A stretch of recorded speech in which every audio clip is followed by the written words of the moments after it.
I think the shirt said something like the world's most okay-est brother. Hey, what's up, everybody? This is Ming Chen from Comic Book Ben, and you're listening to Best Threesome Ever. Find Best Threesome Ever on Facebook.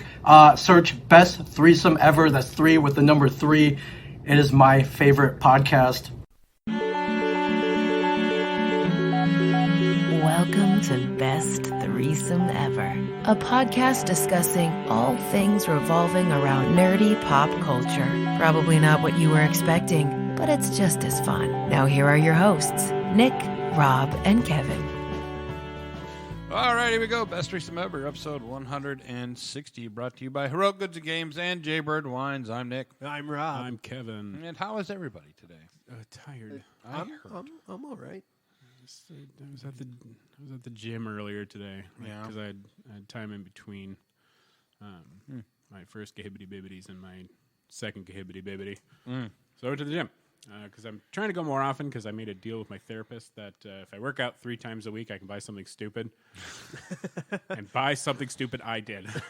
And I was gonna do a bit with it today, but I'll have to do it next podcast. Sure. But, I was at the gym and I am just. If you don't buy something one week, can you save it for the next week? Oh yeah, can you bank those? I don't know. We haven't discussed that, but I'm. I feel the banking might be cheating. It is never too difficult for me to find something Stupid frivolous to to spend my money on. Yeah. But this cuts down on it because now I'm not like buying stupid crap all the time. I have to wait. Right, and that's what I'm saying though. Like if you bank your purchases, then you can get something that equals 4 purchases at the end of the month. I mean, but you have to reach your goal every week. Well, we don't have a set amount on the purchase. Oh, okay. I've been keeping it kind of no more than $50. Okay. But we didn't establish that. That's just kind of what that's just for you. So it's like a video game or the item I purchased today. Just I was thinking teasing it out, aren't you? And I would do it for the nerd grab, but I really don't want to ruin it because I think it's going to be funny. And so to our dear audience, I will record it so that you can actually see the visual gag on our audio podcast. So that should be a fun little treat for you. We'll post it on our something. I don't know, Instagram, Facebook. Oh, I can put it up on our TikTok. On our TikTok. Yeah. TikTok, or you can put it on Facebook, or you can put it on both. Which good job, TikTok algorithm, for giving me that new weird nipple trend. I appreciate it. Algorithm put in the work. All right. That was gum. I want to get you guys thought on something. So there's a guy at work that's kind of a movie nerd, and he likes to talk to me about movies. And so he asked me the ultimate question. He goes, "I've always been wondering." Like, yeah. And he goes, "How come more than likely at the Oscars, if you're the best director, you don't get the best movie?" And I said, well, and this was off the top of my head. I want to see if you guys agree with this. I said, well, think of it like a football team. I go, your director's the coach, your best actor, actress is the quarterback, et cetera, et cetera, et cetera, right? Hey, Rob, shut up. Sorry, sports metaphor. Go ahead. Did you see that ludicrous display last night? Anyway, continue. Yeah, sorry. And I said, you can be like the best coach in the world, but if your team don't make the Super Bowl, you ain't gonna fucking win. Right. I said your best picture is gonna be your all Madden team, right? It's gonna be. It's got all the elements. Like, and I mean, every player represents every part of the film. You know, sound, cinematography, everything. All the pieces have to fall together. Right. And I said also it's voted on by their peers, but that's besides the point. So I was like, so just because you're the best coach, don't mean you got the best team. I have a perfect example. Yeah. If you want to relay this to him. Now, Saber and I disagree vastly on the quality of this movie, but the Banshees of Inisherin. Okay. Or even The Power of Dog. I've heard your rant on Power of Exactly. Dog. Yeah. Now both of these. For the record, I loved Banshees of Inisherin. I loved it. Okay. Not as much as like In Bruges, which Sure. is in my top 3 favorite movies of all time. That's fair. Very close to number 1. As far as Colin Farrell, Brendan Gleeson road trip movies. Yeah, exactly. And that's the thing is like my top 3 are very subversive of my. They were a weirdly Irish Bob Hope Bing Crosby matchup, and it's fun. Just because my other favorite movie is a Will Ferrell movie, but also not in his usual Will Ferrell-liness. Sure. Because it's Stranger Than Fiction. Oh, sure. Fuck, I love that movie. Anyway, Banshees of Inisherin is an incredibly directed film. But it is also... I was going to say not very good, but that's not the correct term. It's just not as good as some of the other films that were in that list. It's also at times a bit dull, a bit confusing, and a bit frustrating. And that can take it back from being what you would consider to be the best movie of the year. Right. But it is undeniably incredibly directed. Like you feel for these characters, you understand these characters to a degree. It's hard to understand what the fuck Brendan Gleeson's character was thinking with the fingers. But this is probably the first time I've seen Colin Farrell play a character where I didn't just see him as Colin Farrell. Okay. You know? That's Like I believed him as this character. And I think that's because his character was a little dopey and clumsy and confused, and that's not, Colin Farrell normally plays like cool guys. I would say that and After Yang, About Yang, the one with the robot. Oh, okay. That one also he's been kind of crushing his parts lately. I really think he's come into himself as an actor. But that for me is a good example of an incredibly directed movie that isn't quite Best Picture. That isn't quite Best Picture. Right.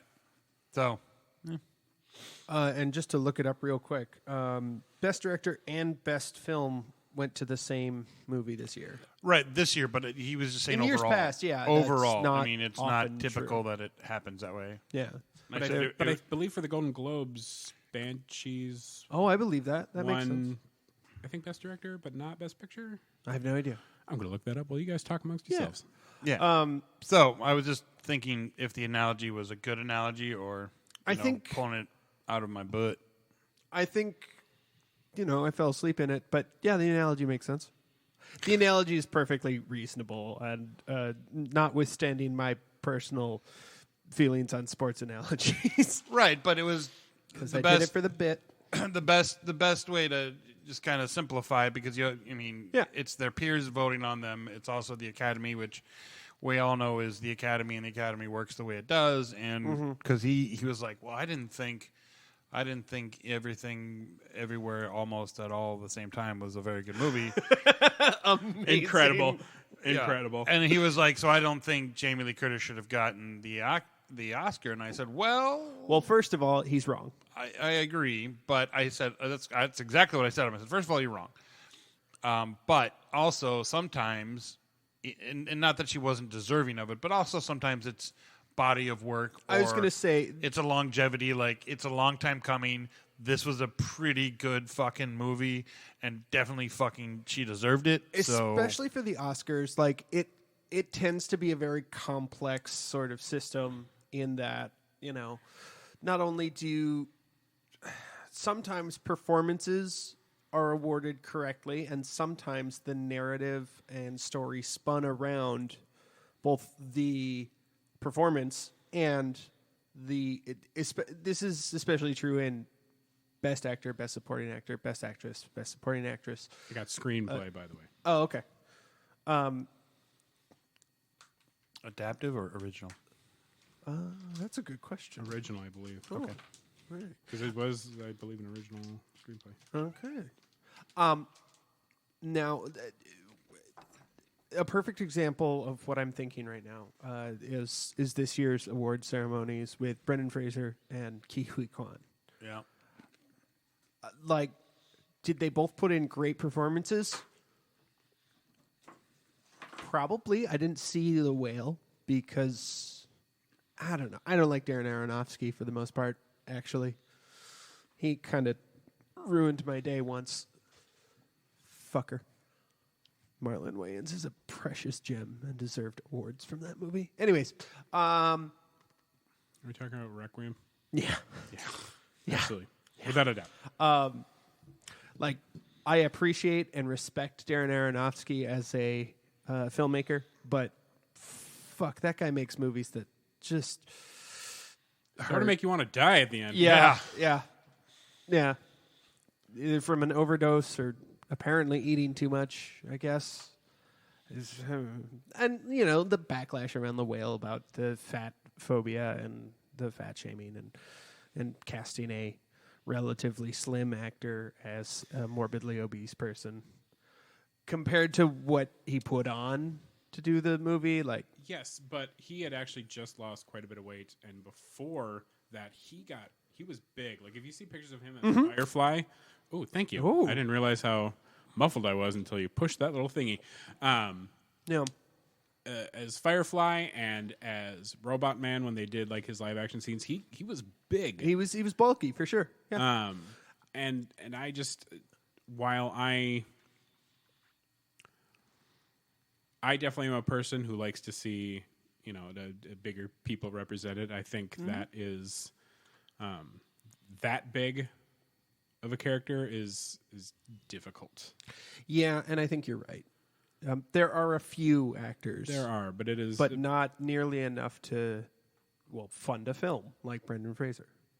Well, fun to film and the kind of quality you can count on, I would say. Okay. Short of getting a complete no name. Yeah. Okay, I get you. But the narrative around both Brendan Fraser and Ke Huy Quan this year, that they were both out of the business for a while. One neither through their own design, frankly, and that they come back, and these comeback performances were so stellar. And part of me wonders if maybe the narrative around them winning the awards and the idea of the Academy wanting to tell a good story with their awards versus their actual performances, what of that was, which of those was more of a thing? And I don't want to minimize either of their awards. And I understand that. Justly deserved for both of them. It's kind of like when you wonder if posthumous wins are more about the posthumous and less about the performance. And I will consistently go back to Heath Ledger as the Joker. And say, you know what? Had he lived, I don't think he would have gotten that Oscar. I feel like had he lived, he would have still been nominated. Oh, I think that's true, but I don't think he would have won. Agreed. Yeah. I don't remember who else was nominated in that category that year. Futzbum Waller and Shinji. I remember that it was strong enough that Denzel Washington statistically. Yeah, probably. I don't remember. I'm curious. I mean, so it was. I'm already looking. Yeah, at it. I know you're. I mean, I don't necessarily disagree with you, but at the same time, it's kind of like it was a great award. I mean, he did a great performance. That was. He did. Yeah. No. And I will never doubt that. But how many comic book movie wins have there been since? Joaquin Phoenix, I think, for the same fucking character. I think that's fascinating. For actor? Yeah, or in general? Because in general, a lot. Well, but like for actor, you don't see best actor, best actress, best film, or best picture nominees too often from the Oscars.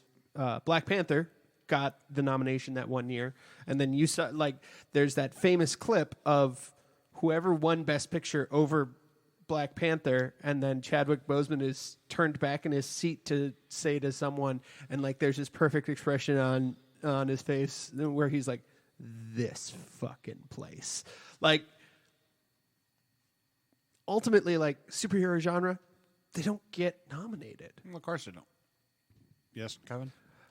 So the nominees were Heath Ledger in The Dark Knight. Yep. Josh Brolin in Milk. Oh. Robert Downey Jr. in Tropic Thunder. Oh. Philip Seymour Hoffman in Doubt, who probably would have won. Yep. And Michael Shannon in Revolutionary Road, who is also very good. This was a good list. It's a stacked list, and I think it would have gone to Hoffman. I think it would have gone to Hoffman. It might have gone to Robert Downey Jr. because this was before a lot of the Oscars so white. And they would have Not for Tropic Thunder, though. I mean, yeah, because that's the thing that was for that was for his role as a Australian doing blackface. Yeah, no, I know, but like the apps, like, but honestly, like, I think the Oscars absolutely might have given it to Robert Downey Jr. for that because they would have called it Brave or some bullshit. No, they wouldn't have. That's not the Academy. That's right. That's the year that Kung Fu Panda got robbed. I liked Wall-E, but Kung Fu Panda was better. Ooh, Yeah, it was Wall-E, Bolt, and Kung Fu Panda. Oh, There was a had there been a couple other movies in that row, maybe I would have challenged you on this. But I respect your belief that Kung Fu Panda should have had that. Yeah, I like Wall-E. There was a TikTok I saw recently that was it was entitled, and it was like part 3 or something, but it was like movies from the 80s that would not do well now. And one of them was the one where these ones were. I was like, I can't believe, and I remember, I didn't see him in the theater, but I remember seeing him on like USA Up All Night or fucking Showtime or whatever.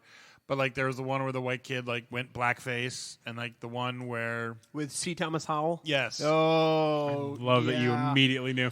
I couldn't think of the name of the movie, and the actor's name because that killed his career after that for a good fucking while. And then the just one of the boys which is where what's her name decided to become a boy. Hillary Swank. Nope. No. That was Boys Don't Cry. That's Boys Don't Cry.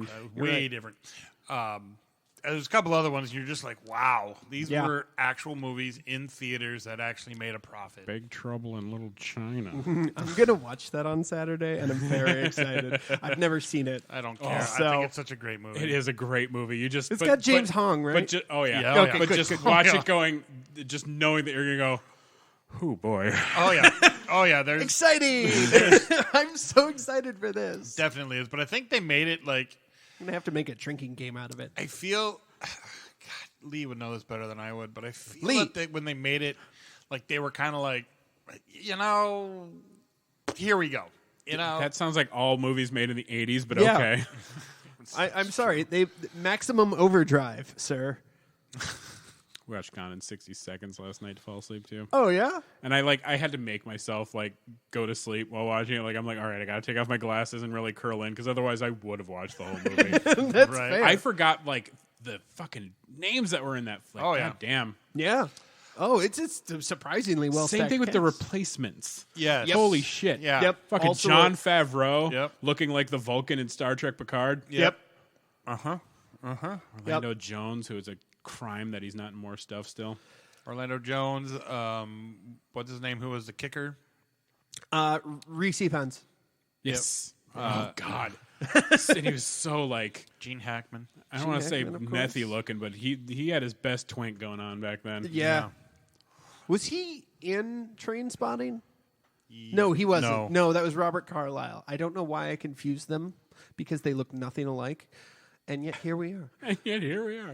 So anyway, tell your friend at work that it's that it's complicated, but it's usually about overarching vibe versus I just your wanted to see if analogy my is analogy correct. was okay. Yes. Yeah, your analogy is okay. And after the rabbit hole we went down. Drink. Don't stop. Fuck. Rewind, listen to that whole thing, and waterfall the whole fucking time. But don't die. You can't tell people to do that. That is, you could be liable.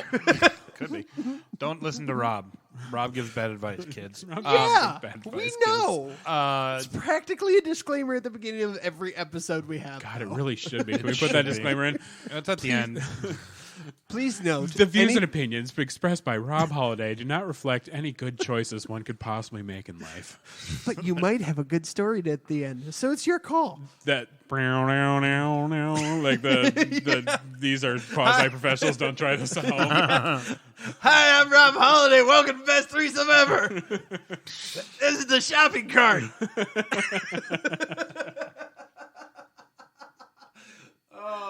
No. I'm upset that I can do that just off the top of my head. Speaking of something we were talking about pre-show, Yeah. apparently they're going to make the Last Ronin video game. and you're going to play as the Last Ronin. They are, yes. Yeah, and I they mean, don't. I hadn't heard It's not But like I they play heard- as the other dead turtles. I heard somebody. I thought I heard them say on the little thing that I was watching that they don't make it obvious who the Last Ronin is in this game. They're going a little off the comic book, but they are going to stick to like the violence part of Nice. it. I mean, I think they're just, trying to be mysterious about it, but I'm sure it'll still be Michelangelo. Probably. Spoiler alert. I mean, But I it's- hope there's couch co-op Well, with you with your buddies getting to play Ghost Turtles. or with Casey Jones's old. Hell yeah. Well, they said it's I'm going to be. sticking with Ghost Turtles. Yeah, but April and Casey's daughter Oh, sure. is in the comic, and at least I think is their daughter. I only finished issue 1, you guys. I hate the other issues, but it's good. I suggest it. But yeah, they said it's gonna be God of War style. Yep. And that's old spectacle God of War, like the new Final Fantasy, but like new taking your time God Yeah. of War.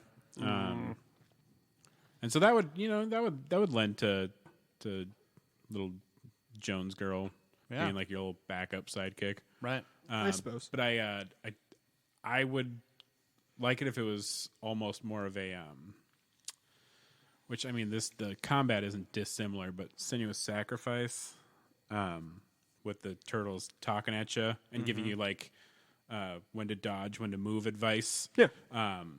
Through like the different speakers and stuff. Oh, that sounds fun. Yeah, that I feel would be a cool thing to throw in, because that's in the comic. He still sees them and he converses with them, and Yeah. I have found, speaking of sound devices, I found that my sound bar that I bought, and it's not like the most expensive one, but I have found that it does remarkably good as almost a surround sound system or surround sound sounding system. Yeah. No, that works out. sounding. Yep. So is that when they take the little rod and insert? Never mind. Yes, Sir. Yes. Sir. I have had too much trauma in that area recently. I respectfully ask Sorry. that you stop. I should have put in a content warning. Yeah. So, anyways, it looked pretty baller, and I was like, "That's pretty exciting." So I talked to my friend at work about it, and he's like, "Oh, I'm so gonna buy it because he loves Ninja Turtles." And they brought a shredder skin to COD, to COD, Modern Warfare. So he, of course, bought it right away. Really quick back on. I'm sorry, guys, but really quick back on ball trauma. It's all about you and your balls. I know, and I'm sorry. I just wanted to share this story with you because I think you guys will find it funny.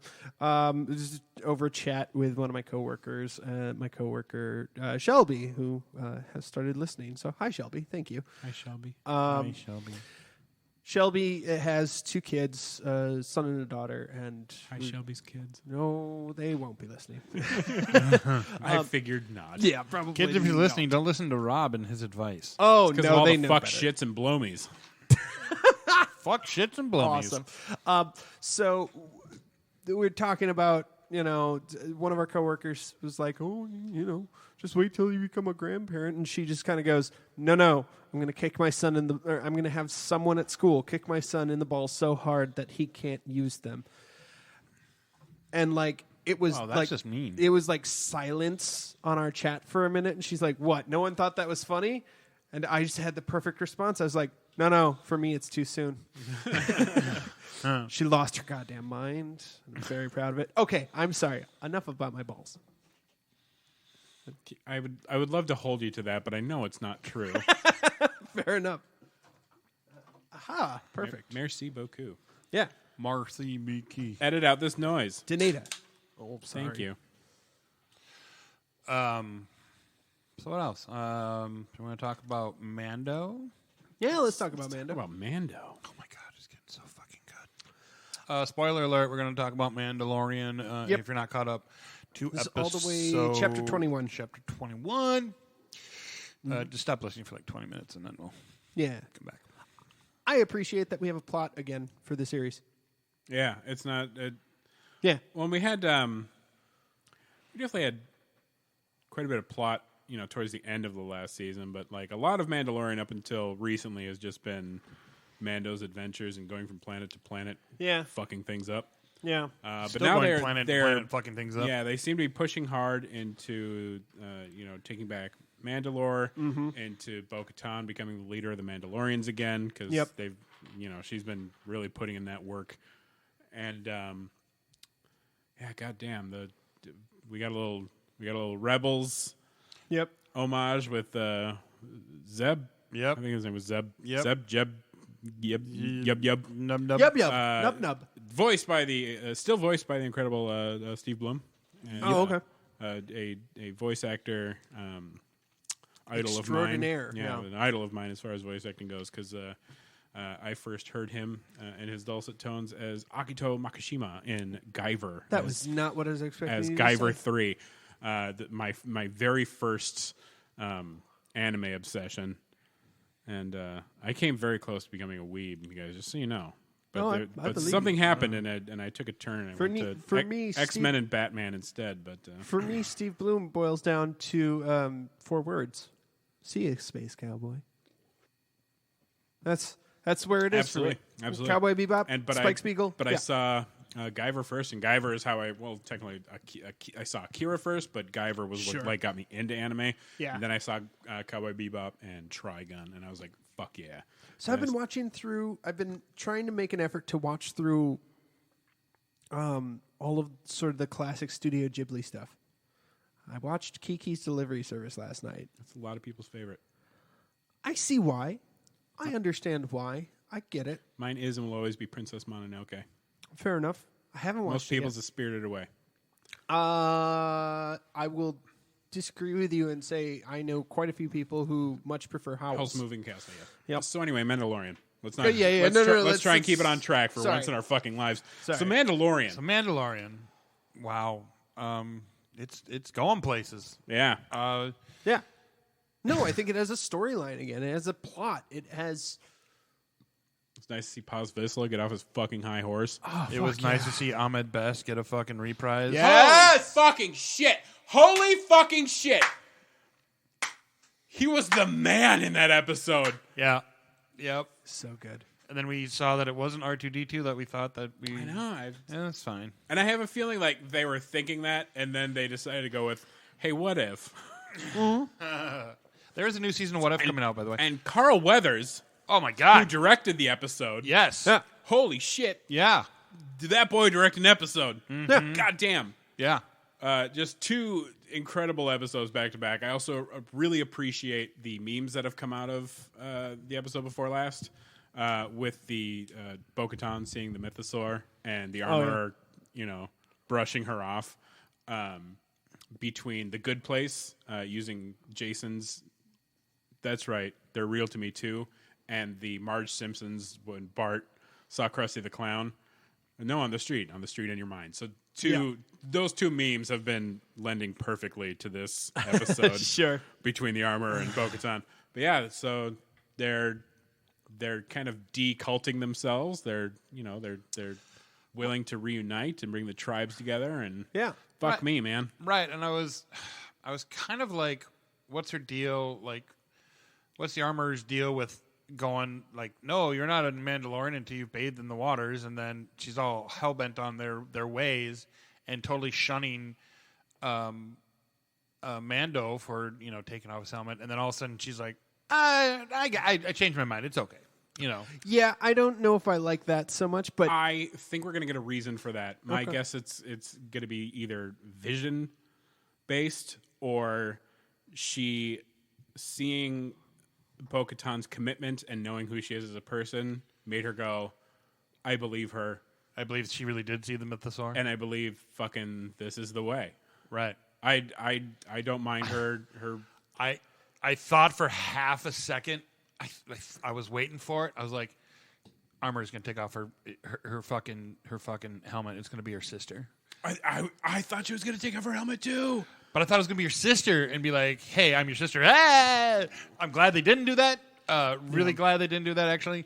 But I was like, come on, I do just it. feel like Emily Swallows like fucking earned a fucking actual like an on-screen like scene where we get to see her. Yeah.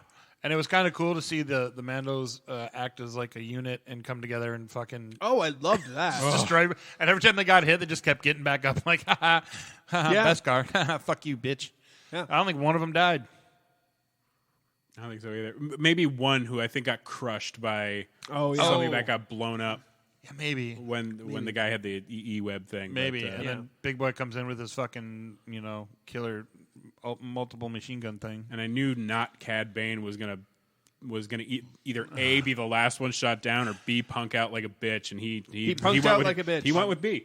Yeah. And I That don't. said, I love Pirate Swamp Thing. Oh, God, fucking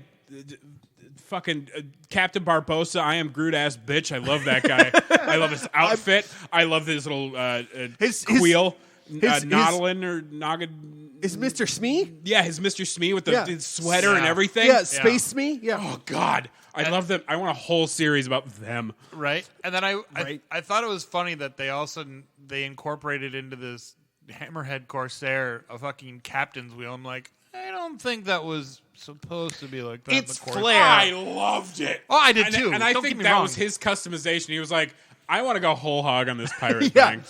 Probably. And I didn't mind it. But I was just kind of like, okay. All right. All right, Captain, what do you think? Me too, but at the same time, I was like, I'm eating this up. This Yeah, is for absolutely. Kevin. Yeah. All right, fuck Captain, it. we got you a new ship. What do you think? How can I cosplay him? Hammerhead Corsair that you only Fucking see. That's an old actually, Sith vessel, baby. yeah, and you only really see it in Rebels and that one little scene where they ram the Star Destroyer. Yes, in, and they have in New. they had a very similar looking ship in Jedi, I think, In Jedi. Oh yeah. or Last of... No. I don't Return. Empire. No, it's Return. Okay, It's not Return of the Jedi. There's no Hammerhead Corsairs in Return of the Jedi. I can guarantee you. Those didn't show up until much later. but anyway, holy shit, fuck! I'm sorry. It's these, Very it's gassy. These warm cokes, they make me extra burpy. I apologize. If we can edit that out, I guess we'll try. But no, you also see very similar looking ships, and I think that's what these are based off of in Knights of the Old Republic. Specifically, I think 2. Yes. But yeah, there were very similar designs in those games. Right. That I think the current Corsairs are based off. But also almost ideally the perfect ship to be a pirate ship, because if you know nothing about the Hammerhead Corsairs, they're literally a hammerhead because they can ram ships. That's what they were. I mean, That's what they're designed for. I don't know if they're originally designed for that, but they are definitely been used for that. Yeah. So they can fucking ram ships, which is perfect for a pirate. I just want to see in Star Wars the equivalent of the shipping ships. Yes. Sure. Also, speaking of ships and doing cool shit, we forgot to mention this, or I forgot to mention this on the last one when we were talking about Picard, when Seven goes, "Did you just throw an asteroid at that ship?" Yes, I did. Good old Will Riker. Right. Yeah, I'm sorry. Everything that should be called the Riker maneuver is just full on a fuckboy maneuver, But and I'm here for I it. think the better line would have been, well, she threw a ship at us, so I threw an asteroid back at her. It's only fair. I keep it simple. Keep it Riker. Yeah, keep it Riker. Just leaned back. Yeah, this exact pose. Sitting that as Kevin- bisexually as possible. Yeah, Yeah, the Riker lean the Riker lean. Yeah, and the Picard tuck. Pull, I guess. Oh God, when he did it. Oh, he does it all. yeah. But he hasn't really done much of Picard, and he finally did. I think the last episode when he sat in the chair, he did the tuck. And I was like, so that was my day. We'll talk about. Picard. We'll get to Picard. I'm sure. We will, because I want to talk about it. Oh yeah. I have not watched today's episode yet. Obviously. Nope. I haven't watched Okay, either. good. No. Good. So Mandalorian. So Mandalorian. I'm Drink, but a tiny sip. I'm looking forward to where this season's going because it's also his Grogu's new little chest piece. Yeah, His he new gets himself a little, chesty armor. a chest shield. That's weighs just about as much as he does. So Right? let's see him do some Jedi flippy flips with that thing. Combine that with the goddamn He's gonna be- chainmail he's wearing. He's gonna be kicking his little fucking feet against that thing. Right? Ting, ting, ting, That's ting, fine, ting, that's ting, fine. ting. Oh, we can hear him. He's like, fucking Grogu's got a bell now. I'm surprised he doesn't jingle when he walks down. Right. Right. Grogu's coming. Where's that little fucker? Where's that little Little bastard. I believe though we need to call it Chekhov's medallion. Yeah. Because something. I guarantee sometime in the last couple episodes he's gonna get shot. Everyone's going to be like, oh no, he died. And those of us are just be like, come on. He's got the stupid Beskar medallion on. He's fine. Don't worry. Chainmail would help with that too. Not as much, though. That would be more like, that would deflect, I think, more lightsabers. Yeah. Right. But, or vibroblades. Yeah. Right. Especially vibroblades. The little piece of Beskar, speaking of Beskar, the Beskar that they found in the ship, which I thought was fucking cool that they had the fucking thing. And I was like, how are they going to board this thing? But anyways. What are your theories then? Imperials take him or Mandalorians? He was rescued. I don't think the Mandalorians did it. And I think they're being just set up. They're being set up. They're being Absolutely framed. being Sure. set up. Yep. Because they were the ones that pretty much fought against him, so now they're being set up. They're the galactic scapegoat. And the only people that really have Beskar right now are the Empire because they stole it all from Mandalore. Yeah. That's why that one guy had all those Beskar pieces because they're the only people that have it, really.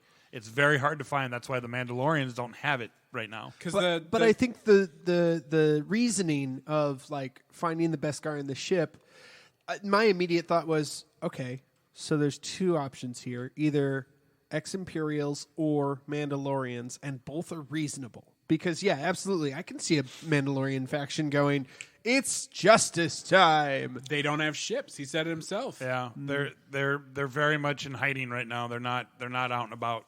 That faction does not have ships. But I don't think there's. But they're all in hide. They're pretty much all in hiding right now. They're not. That doesn't mean and they none don't of the have other ships factions, necessarily. I think, have particular beef. Okay. Yeah, it's only the I one. don't know. It's only the one that was that. Children of the Watch, I believe, is the name of the faction. Yeah. I think they're just being set up because there's no. I It's the don't. Night Watch, No, that's Death Watch, Death Wish, Night Terrors, Children of the Corn. If for Witness. Wally. It was Wally. If anything, I could see them. This is where they bring in Sabine Wren, maybe Please, God. because they're Well, they're setting it up with like a pre-Ahsoka. They're absolutely. and I'm about to pre-Ahsoka my pants over these episodes, baby. Woo! I got there. Hey, you're about to get there. So let me go on a little rant real quick. Ooh, hang on. I have a jingle for this. Okay.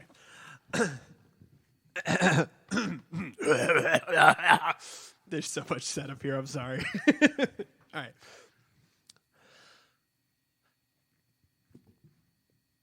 Back to the rant at Kev's Corner by one.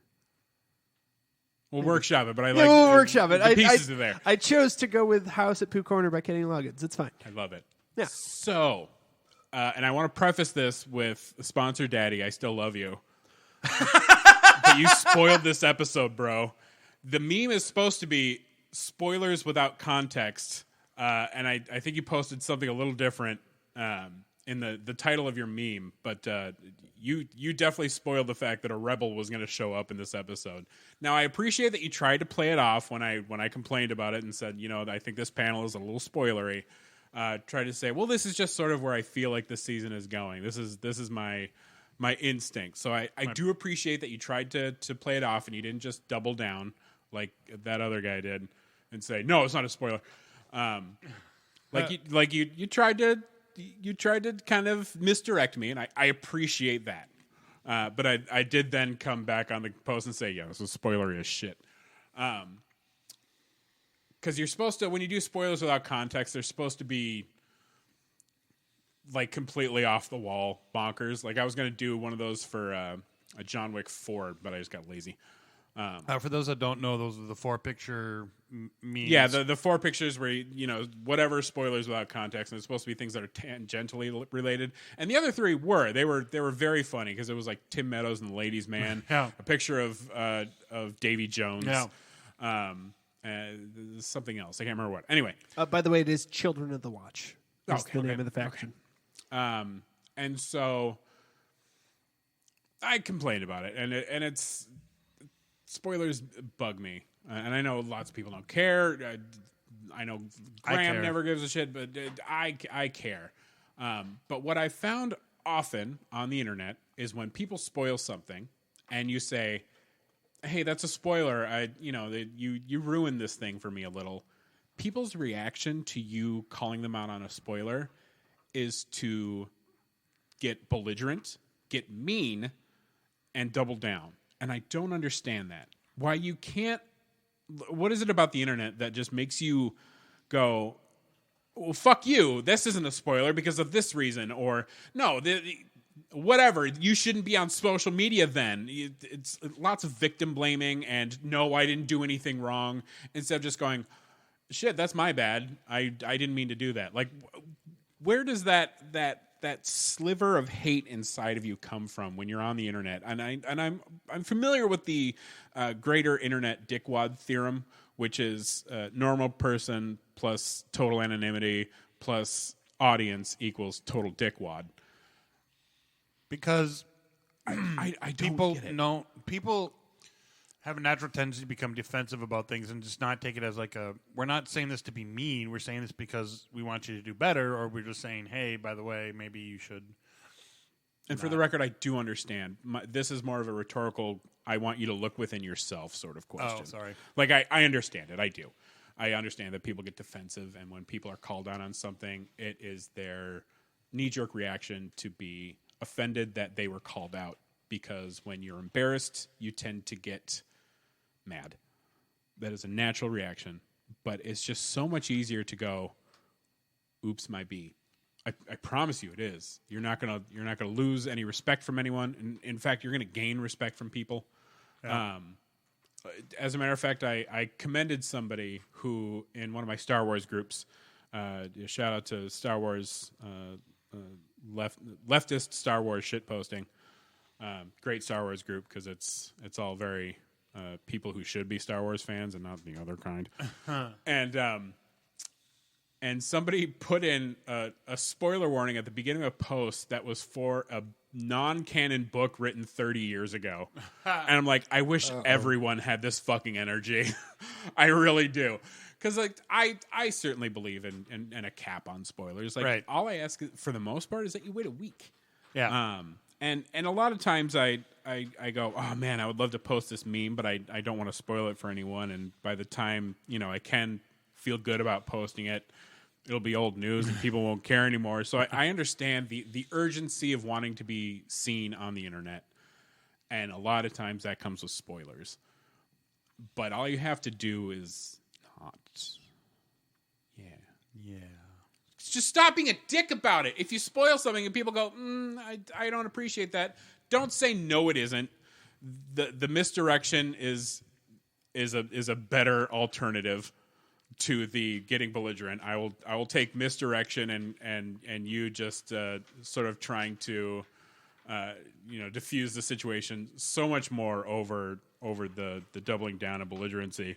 But just be like, you're right, my bad. Just try and emphasize. See how it goes.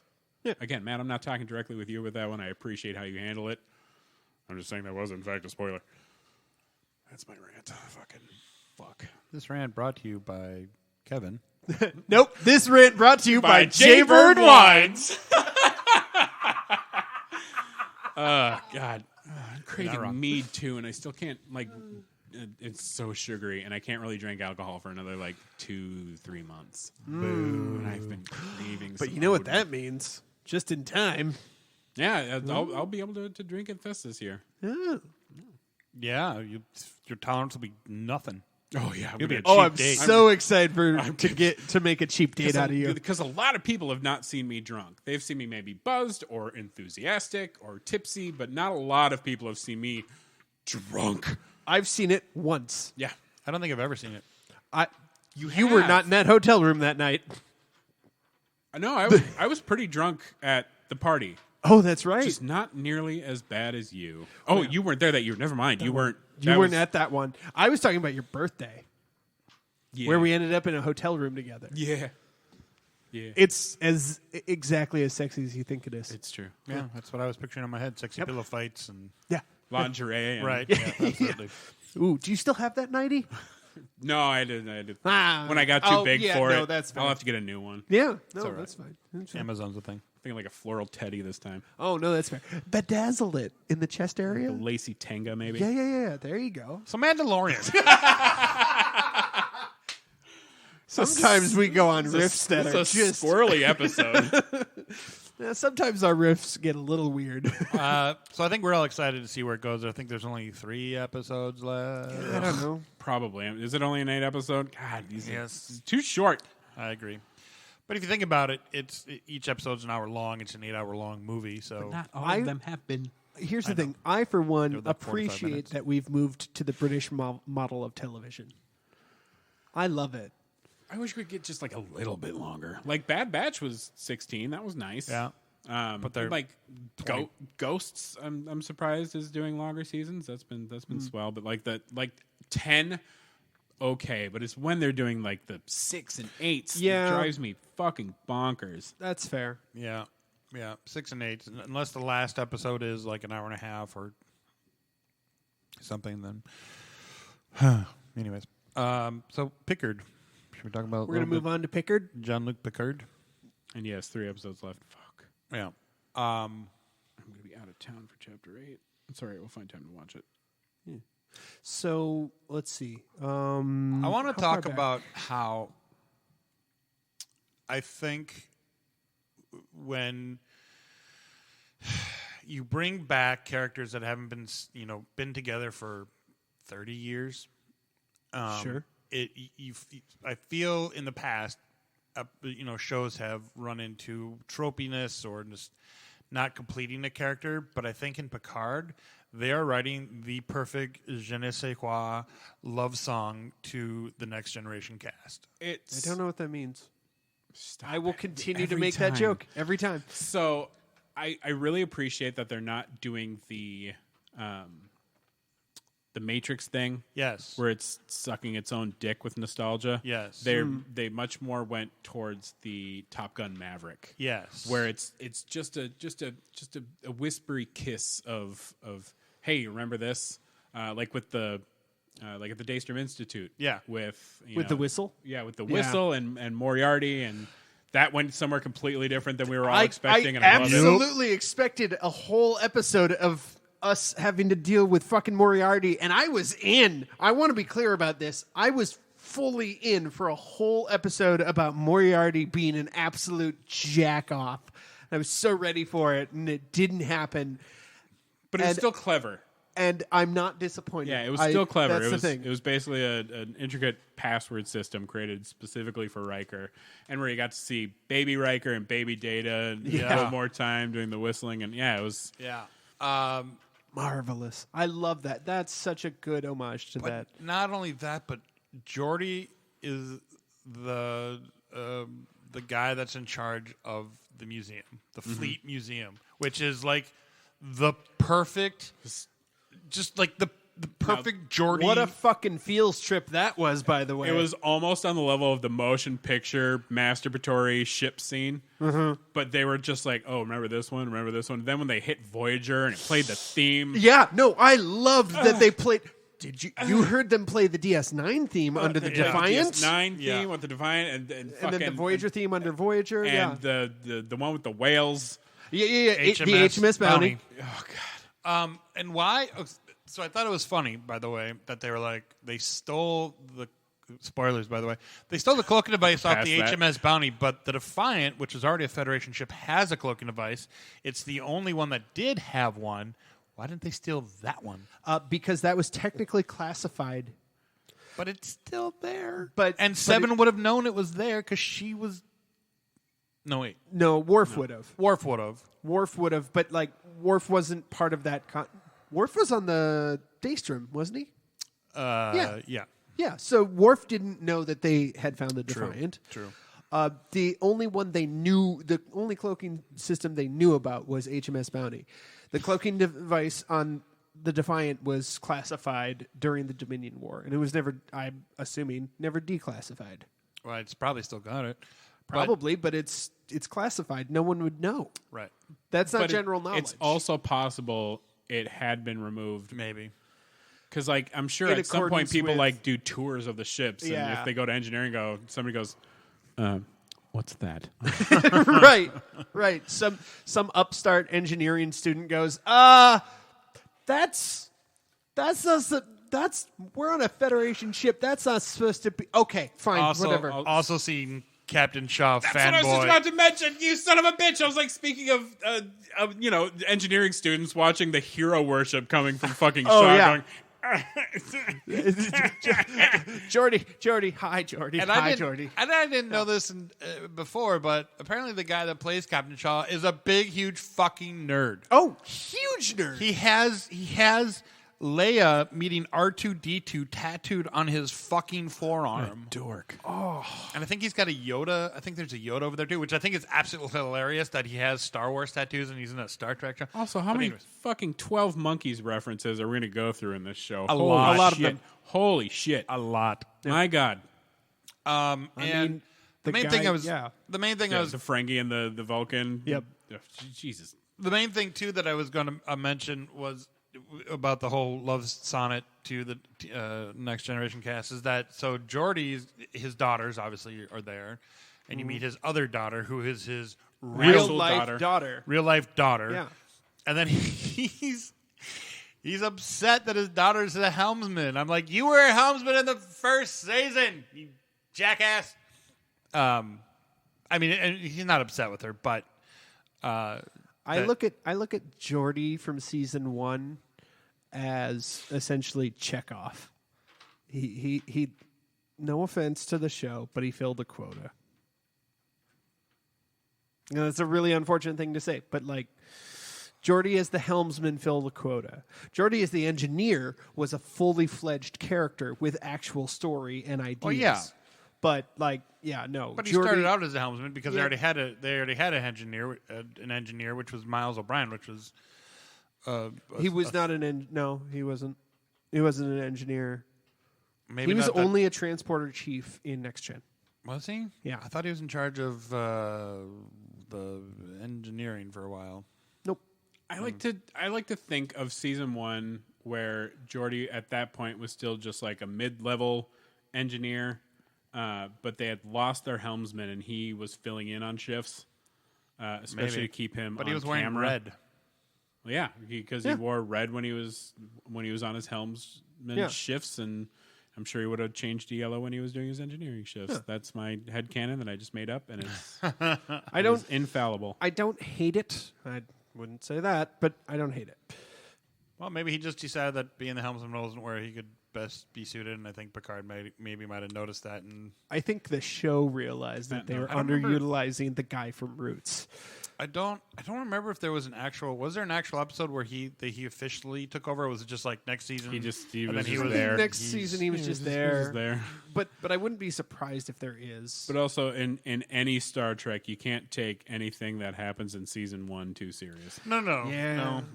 And I'm not talking about it, but I mean it just honestly for me, if I were to pick an engineer, I would pick Geordi over Scotty any day of the week. Yeah.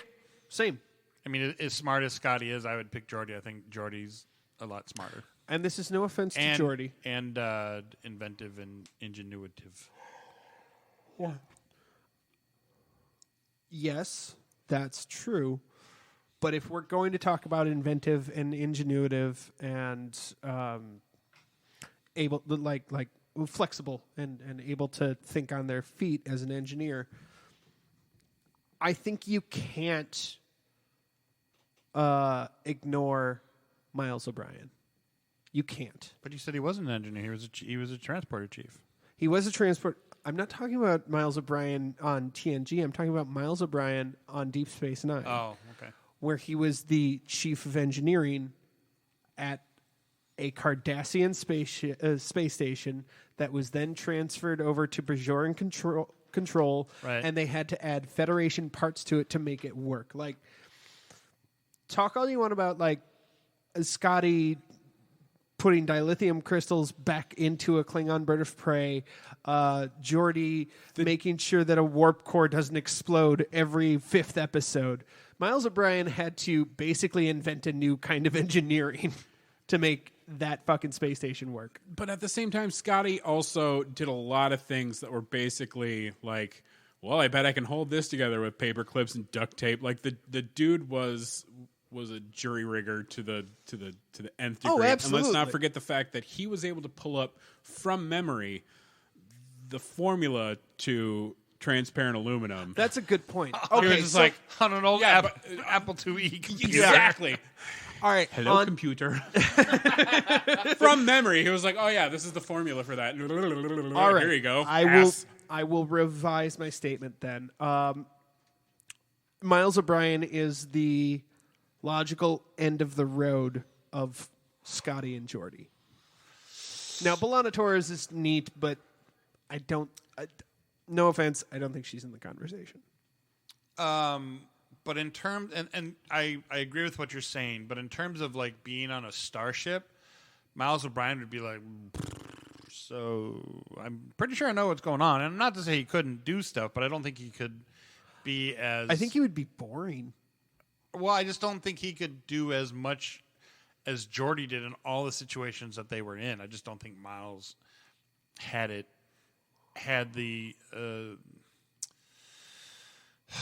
creativity to get them out of a starship, not necessarily just keeping a space station. That's plumbing versus. Okay, I see what you mean. You know what I mean? I I don't know understand. what I'm trying to the exact thing. you're Like on a talking- starship, all the things that they went through and that Geordi learned from all of those experiences, and then just We're talking about a helicopter mechanic versus a battleship mechanic. Ultimately, if that makes sense to you, sort of, yeah. like, or maybe military base mechanic, maintenance guy, making sure. I know. I'm sorry, and I deserve that. Yeah, you're talking about a base mechanic versus somebody who's on a Who's on a ship? Who's on a ship? Yeah, they're different levels of expertise, but I don't think they're. I don't think it might be a little they're apples and oranges, but yeah. they're both fruit. Yeah. But Picard. So Picard, yeah. I'm loving. Oh my God, Roll-Aaron. We have not talked about fucking Roll-Aaron. What a comeback! Holy fuck! Oh Jesus Christ, Michelle Forbes, you beautiful, beautiful bitch. I love you so much. I'm so glad you came back. One episode, and Joanna was like, "Well, I guess I know what I have to cosplay this year." To which I went, "Yes." Which is funny because I actually really want to cosplay as Shax from Lower Decks. So tell her we can Bajoran together. Nice. Oh my God, you would that. totally rule at that. I definitely ordered a Picard season 3 Starfleet uniform for myself, like a top. They're beautiful. Yeah, They're I just got gorgeous. a Lower Decks one. Yeah. I saw my other lower decks. Plus, I saw my Monster Maroon. So, I want a Monster Maroon at some point, but just not yet. Oh, we got like a fun little Star Trek day. there is a place on Etsy that will custom make them for like $270. Ooh, that's not bad. It's not horrible, but they'll make everything, and it's the same quality. That Jacket and pants and everything. Jack and pants. I think it's just the jacket. Oh. Because the shirts are like. But here's the deal with the shirts. The shirts are super easy, which I'm sure Joanna could actually do. Because like for me, They're just a mock turtleneck, aren't they? mock turtleneck with some fuzzies, and the wrists have to have some puffies on them. But yes, more or less, which I think Joanna could very easily do for you. Probably. I have the book for it if she wants to look at it, because I'm sure she'd be like, "Oh, this is fucking easy." But for me, I want something that's very lightweight underneath, not an actual like cloth mock turtleneck. So I wanted to get like a I don't want to say like an Under Armour, but one of those really lightweight, like almost workout shirts, and then just add like the neck piece and the wrist pieces. So it's very lightweight underneath, because those jackets are fucking. I mean, it's a jacket. So we both ordered Picard style Starfleet uniform things from nice. a website. I don't remember the name of the website right now, but Picard this season is all over the place with uniforms, by the way. a little bit. It's because they've leaned into the every ship has its own uniform, Right. which is big on like Star Trek Online. Yeah, where like the yeah. uniform is a little more flexible now. Yeah, right. But yeah, and that's something Even Lower Lower Decks. sort of started. Sure. Because I mean, if you remember the Riker's Titan, everybody still had like the movie style uniforms, but they had the new almost like the new version of the TNG ones, and Right.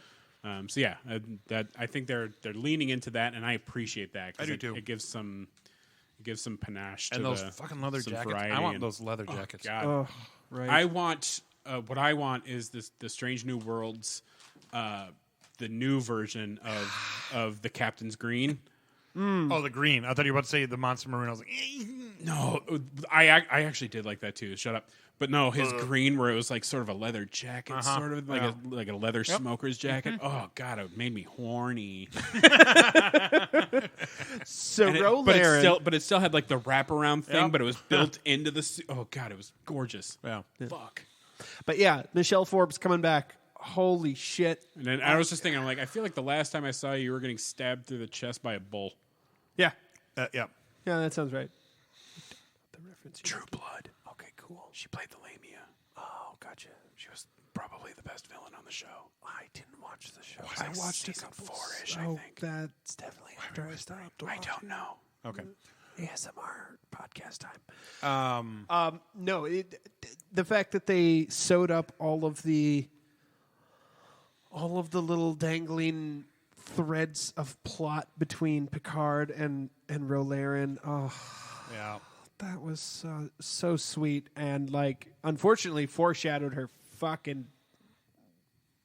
Demise. Yeah, it foreshadowed her punching her card on the way out because they like settled their beef, and I was just like, oh man, well, Yeah. that's unfortunate. That sucks hard. Yeah. When they were on Daystrom Station, did you guys see all the things they were looking at? I didn't. I know that there were a lot of them. The Genesis 2. Okay, I missed that. The Genesis. Obviously, you saw the Tribble. Yep. Oh, yep. The The horror movie Tribble. fucking Yeah. Sam Raimi Tribble. Yeah. Right. Nightmare Tribble. Aliens Tribble that sucks to your face. I was Anyway. really hoping we were going to see Peanut Butter Hamper, but it's fine. And the skeletal remains of James T. Kirk, Yeah. which explains.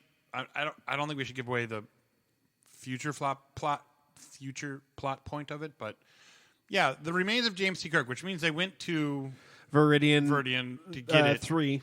And why? Like, why would you keep that? Why do they have John Luck Pickard's fucking body in cryo? Yeah. Section stasis? 31 is a bastard. They're weird, but they also have an AI computer there that looks like Batman, so that's pretty cool. Sure did. Yeah. Yeah, they did. Look it up, guys. They do. Yeah, and all of the stereotypical. We need some walls here. What should we use? Oh, let's use that space grate that we use for everything. Yeah. It's I'm fine with it. Yeah. I am too, and it totally works for it. And like, but just I was just giggling the entire time. I'm like, space grate everywhere. Let's see here. Oh, we have not really talked about this. The fucking changelings are the villains. yeah. They are angry. Like we kind of touched on it And before, they're but new and they're evolved and they're Yeah. mad. oh, I Very. love it. And there's the one that looks like Groot and Yeah. Yeah. Yeah. the big bad. Yep. Yep. Yeah. And I did like the quiet, understated nod to Rene Auberjonois. That was nice. I appreciated that. Of course, we won't see him naturally, but apparently Section 31 has a whole bunch of bodies around, so maybe So we'll he's see him probably in there. unnaturally. Well, he'd be in a bucket. Please no. He would be in a bucket. I did like that apparently all changelings have Odo's bucket.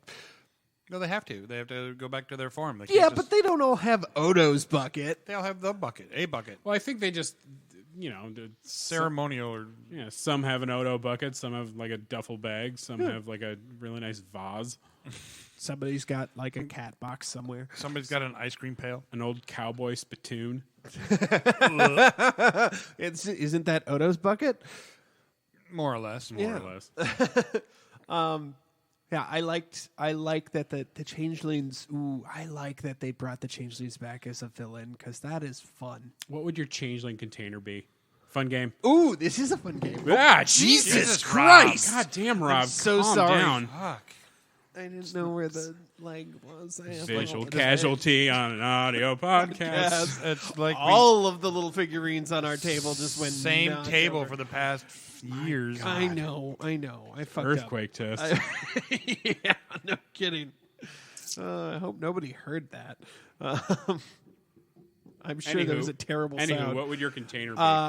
I am stalling for time so I can think about it. Thank you very much. Oh, nice. Yeah. God, I don't know. I don't know. Have you thought about this? I have. You have? Okay. I have considered this because as soon as I saw that, I'm like, I would want something like sort of fun. Sure. So it would be something. It would be like something trophy like Okay. a replica of like the Stanley Cup, but not Yeah. not that per se. But I would definitely want like one of those goblet style trophies. So I have a Maybe one that says like world's best kisser or something. right. Come on over, I'll give you kisses. World. I feel no offense.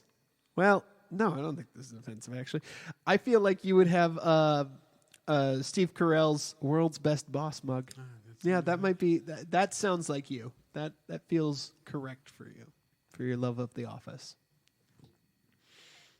Nick. My oversized coffee mug that says "meh" on it. See, I was imagining your giant plastic beer stein you have out at Fest. Oh, that's good. Yeah, that would work too. But it would have to say "meh" on it because it just would be like because you're just meh. I want it to be something super cool and super like neat and like full of flashiness, but I know me. I'm gonna be that fucking little punk goblin who lives in his leather fest mug. Fair enough. Yeah, right. I think, and it's never cleaned, so there's like residue of me in the mug at all Gross. times. God Yeah, no, awful. I'm not. God awful.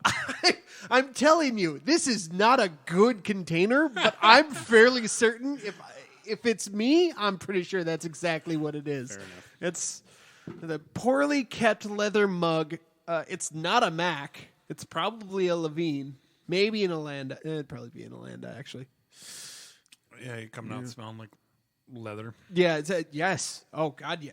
I would love to smell like leather at all times. That sounds amazing. The leather mug though. Yeah, that's fine.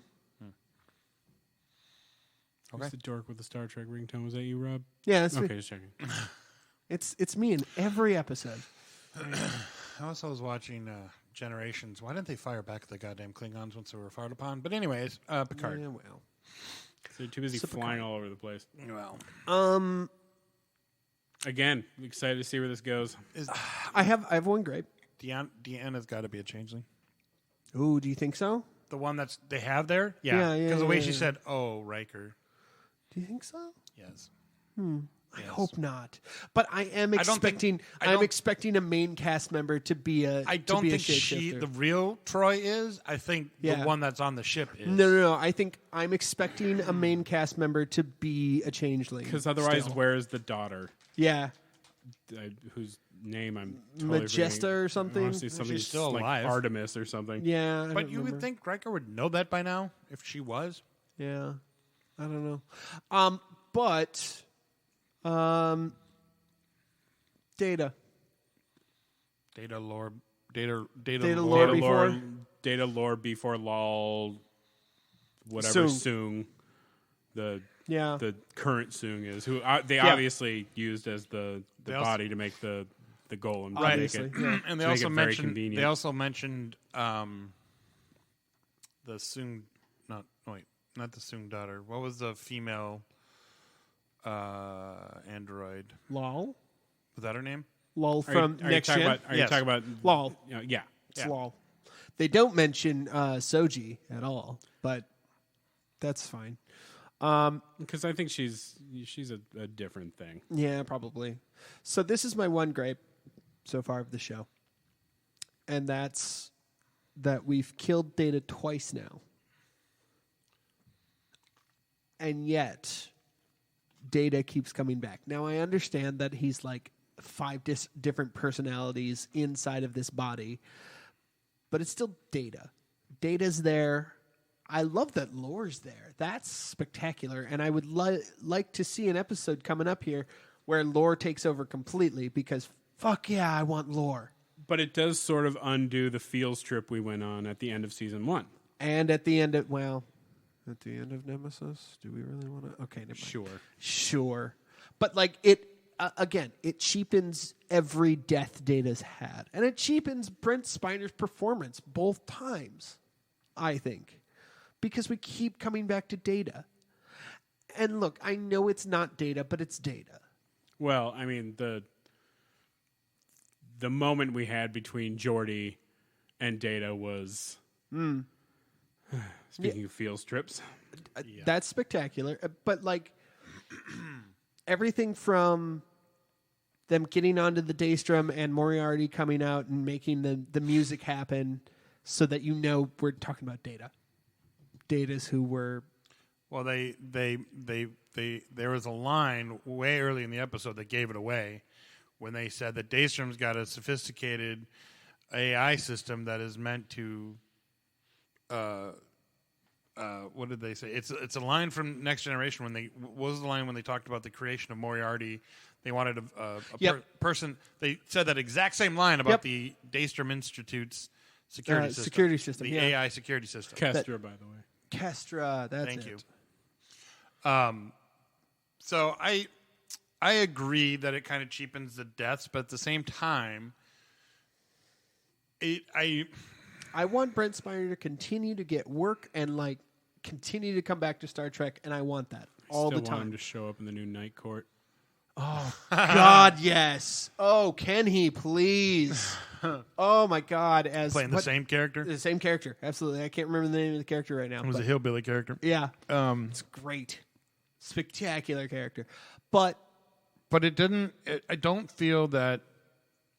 Data is still an android that could literally... I mean, you could place it in anything. Well, look, they did what they could to soften the blow and say, well, this is Data, but it's not really Data. But it's still... But here's the deal. If they have remains of James D. Kirk in Jean-Luc Picard's body... Why wouldn't they have gone back and gotten Data's android body and his positronic net and everything, and then if you want to have a security system that's going to outthink anybody, it's going to be Data. Yeah. And the fact that they put all those other body parts in there and everything. You mean else. With all his random access memory that I now have in a sliver of my phone? He was obliterated on that Riemann vessel. Yeah, he was. So his positronic... Bob Wheeler. Bob Wheeler, thank you. But that's why Wheelers. They did have the body of B4. Yeah. Right. Because that's what was left. But I thought I thought before he did that, he transferred all of his... He did. They even mentioned that in the episode. Yeah. Yep. That's how they had Data's positronic net. I was going to say Data's data. Good. I like it. Sorry, Data's data. But now we know what happened to B4 after... One is my name. The other is not. Anyways. Fuck you, Pulaski. Anyways, God, I feel better. Please, fucking. Anyways, although I do kind of want to see her show up, just once, just once, just have her make her make her the bitchy matronly head of Starfleet Medical now. Make her fucking Vatic. Like the whole time it was her. What? That would be so stupid. That would be so stupid. That's Scrappy Doo in the Scooby-Doo movie levels of absolute moronic idiocy. Which, by the way, brings me to one question. I don't think you're welcome for that reference. Dr. Crusher is still in Starfleet, is she? She's not. She can't be. No. Yeah. She quit Starfleet 20 years ago. Okay. Maybe I missed that line. So I have a couple questions. Literally episode 1. We gotta hurry up here. So two quick questions. One, what is Jack? He's a human with a disease that Picard had. Is he? He is what he is. I think at face value, he is Picard's son, and he just has that same brain gibbity bibbity. Yeah, because they talk about it. Yeah, I'm not. I'm not convinced yet that they didn't do a cloning thing again. Well, I'm wondering if there's maybe some kind of genetic engineering at play, especially because what the fuck is going on with this red door? Yep. And all the vines. Yep. So I'm Second question that leads from this. Main cast is almost completely back together. Yep. Yeah. Who's the changeling? Who's the head changeling? Who's the changeling in the main cast? Who is it? I mean, It's not Picard or Riker, I think. If not Troy. If not Troy. And I don't think it's Troy. I have a different candidate. Who's your candidate? Crusher. It's Beverly Crusher. It's Beverly Crusher on a long, deep cover mission. Which would explain Jack. Which would explain Jack. Maybe, but the way that they discover changelings is by asking them questions that only those like intimate questions, not like public record questions. And Beverly knows too much about. This is why I say a long, deep cover mission, because she would have had time to research. They hadn't evolved yet by then. We don't know when they evolved. But she's mentioned way too many since DS9. After DS9, before now. Yeah. Because she knew too much intimate details about her and Picard's relationship, and I don't think it's going to be her. From what it seems, post Dominion War. Yeah. Perhaps. So who's the changeling then? Well, then I gotta watch DS9 now. Fuck. It's so good though. Seasons 4 through 7 go like that. Troy is a good candidate, but it would have to be like since Riker's been gone, she's been taken over. Yeah. Because it can't be when they were getting it on. Obviously not. But I mean, all she would have to be is just a changeling right now. Like they're like, hey, Carl, come over here and be this chick. Ready, go. It's not like the Khandra from the fucking Mistborn series where they have to eat them to become them. Sure. Right. 2 Dark Horse candidates. Oh, that's a deep reference. Yeah, it is. 2 Dark Horse candidates, and I regret this analogy immediately because one of them is Geordi. But Geordi. 7 of 9. That's my other one. No. Yep. She would have known about the bucket. And again, knowing too much intimate information about. Unless again, this is you're assuming that wondering who the changeling is like a this whole time instead of a as of 20 minutes ago. Oh. You keep you keep doing this assumption that it's this long con when really it could have just been like during her fight. Oh, she could have been incapacitated, stuffed into a closet, and now she's a changeling running around going, Borg stuff, am I right? Yeah, exactly. Yeah, which would validate her actions against not LaForge a few episodes back, because that was 7. But now that maybe that one's dead and we have a different changeling, because we know that there's a couple changelings on board, or at least there were until Jack fucking murdified them. When fucking Jason Bourne on them. Yeah, he sure did. There's still a couple more on there's there. Probably Resistance is unadvised. That's something she's saying all the time, right? Yeah. I was like to imagine one of them's really bad at it.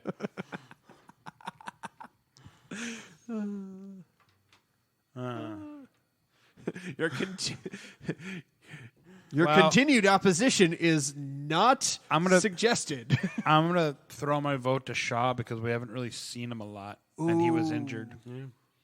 It's a good choice. Shaw's a good choice. I like it, but I don't because I fell in love with him. Well, I did too. I've fallen in love with his character. character. Very much like for that to be the next series is the Titan with Shaw and 7. Yeah. Oh, that would be good. Ooh. With Crash LaForge, and stops at the Daystrom Institute. You'd like bring Geordi in as like some sort of series regular. Oh sure, because he's even said, fucking fuck me up with that shit. Well, they're gonna do. Well, and Michael Dorn has come out and said, I would absolutely do a Worf series. Fuck me up with that shit. Fuck me up with that shit. Well, they're doing a Starfleet Academy, so. Yeah, but I thought that was. They've talked about that for 20 odd years. Yeah, they have, but I thought that was the future. I thought that was going to be Tilly's show. Yeah. Is it? I thought it was going to be more... That's what they set up as a spinoff by kicking her off the damn show, which was the worst decision. Ill-advised. Ill-advised. I thought it was supposed to be like She was the lifeblood of that show. just before, or kind of right now-ish as the timeline is. Is what I thought I read recently. Just then that's a change because the original idea for it was going to be Tilly's show. That's why she left to go do Academy shit, was she was getting her own spinoff. And that's with that episode of her and the toddlers was, a sort of a gentle introduction to the spinoff series, like that fucking Backdoor Pilot is what it's Backdoor Pilot, called. yes, Yeah. like with Schrute Farms towards the end of The Office. Oh, sure. Huh. I'm Maybe. glad that never happened. I hope it's that, but if it's not, who knows? Anyways. Anything else? We need to... On Picard? No, I don't think so. We've milked this horse for everything. Okay. There weren't any trailers that I remember. No, I didn't There was see- one final one for something. Oh, what was it? Yeah. Yeah. We talked about like the last Dungeons and Dragons trailer, I think. Yeah. Yep, we did. I did see... Very excited for that. Did I this talk about weekend. Glass Onion last episode? You did. You Okay. did. Have you seen it? Yes. You have seen it now. Okay. Yes. Did I talk about how me watching it? Yes. No. No. I can't remember. Oh, you did. Maybe. I don't remember. Anyways. No, Or were you just still talking hadn't about watched wanting it. to. He hadn't seen it yet. Yeah. Did you like Oh, I did. I loved it. Yeah, Thought it was great it's because really I texted fun. Oh, yeah. you. I said, well, Glass Onion, fucking amazing. it? Do one of these movies every year, and I'd be happy as a clam. Yeah. Shazam, the new Shazam. I don't feel it's as good as the first. And then what was the other one that I mentioned to you? Your butt. Maybe. Your butt? Did you see Did you see the new John Wick? Not yet. It's very good. Yeah, I'm gonna try to see it next week if I can. I liked the new Shazam. Okay. I thought it was maybe a little more fun than the first. Okay. I just like, why didn't they pick a fucking?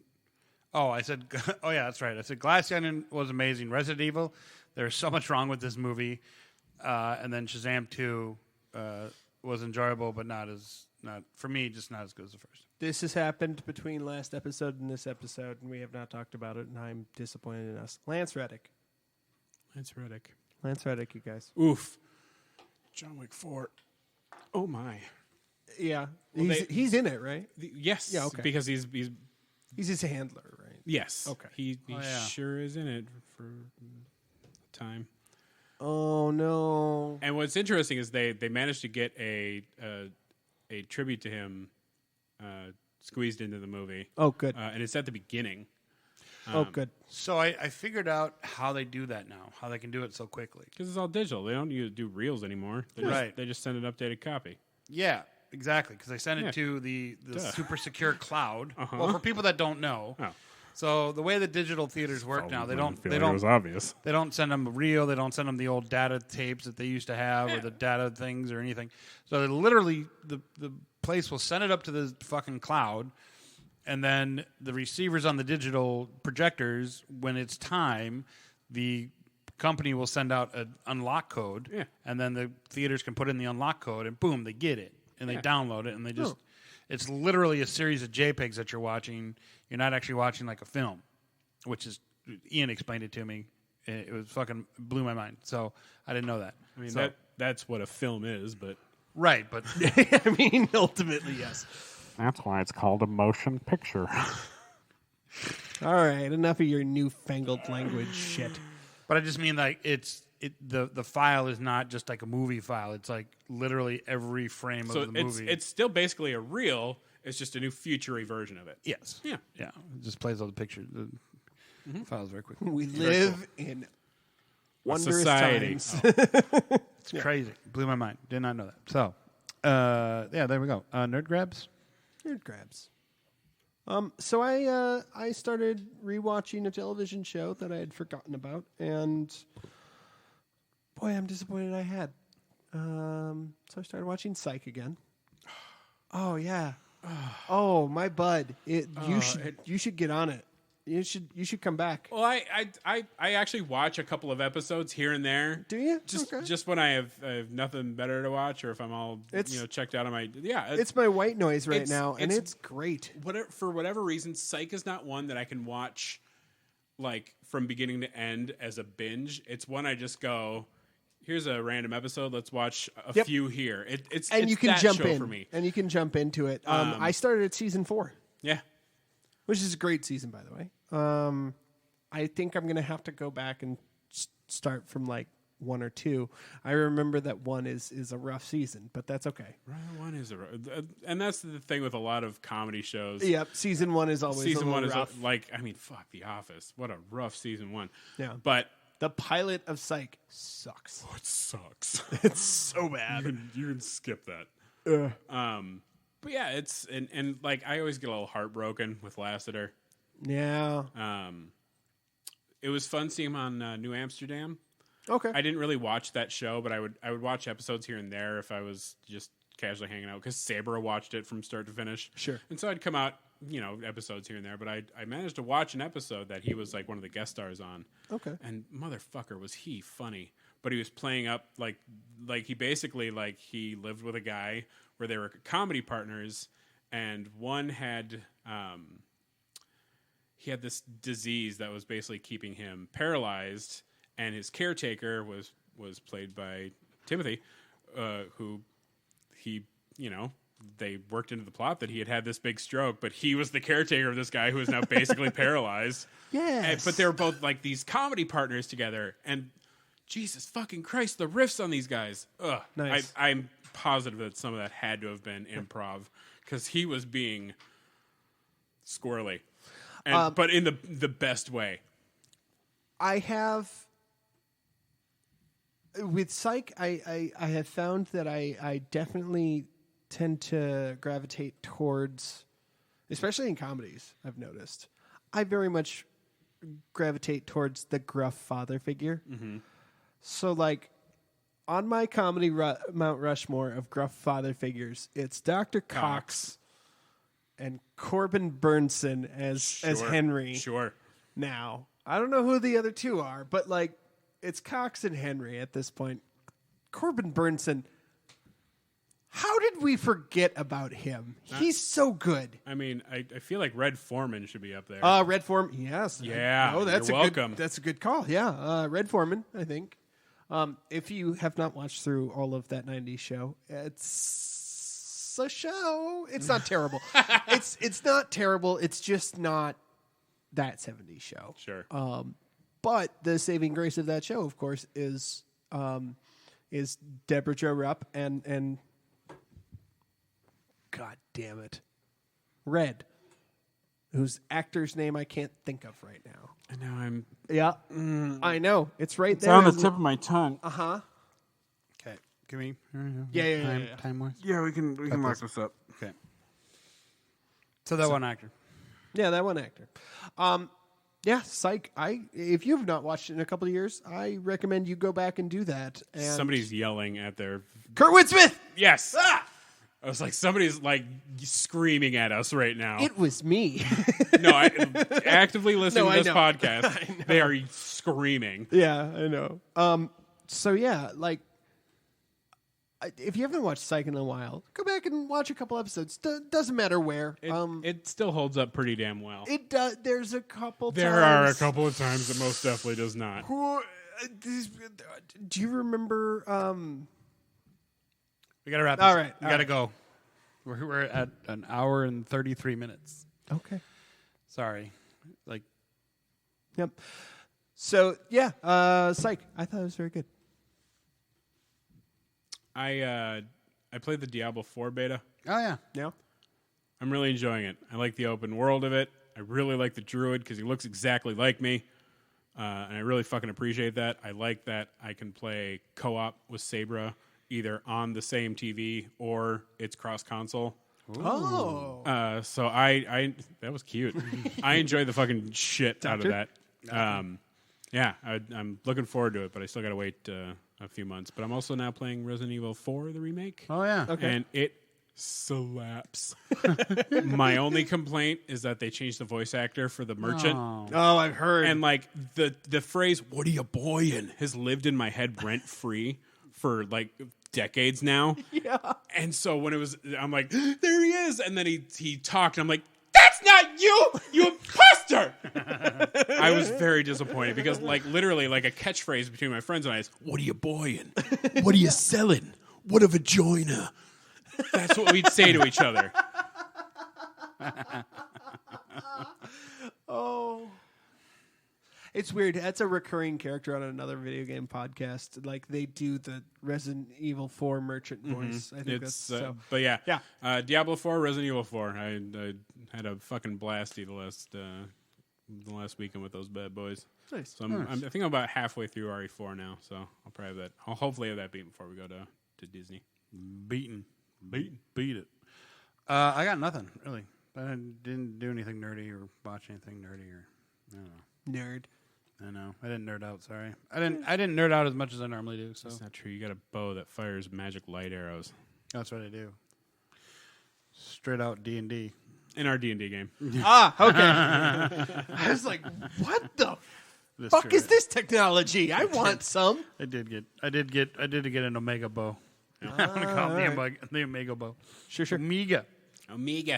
You think they're setting up fucking the whole cloning thing from Palpatine? Both Mandalorian and Bad Batch are basically tag teaming the Emperor's cloning process for the sequel trilogy, which makes it super canon. Fucking toxic ass dorks who don't listen to our podcast because I'm sure we're too liberal. Probably true. Anywho, anything else before we? that's all I got, baby. All right, this has been Best Threesome Ever, episode 160, brought to you by Hero Goods and Games and Jaybird Wines. I'm Nick. I'm Rob. I'm Kevin. And we will see you next time. Hell yeah. Yeah. The views held here by the nerds of Best Threesome Ever do not directly reflect the views of nerds everywhere.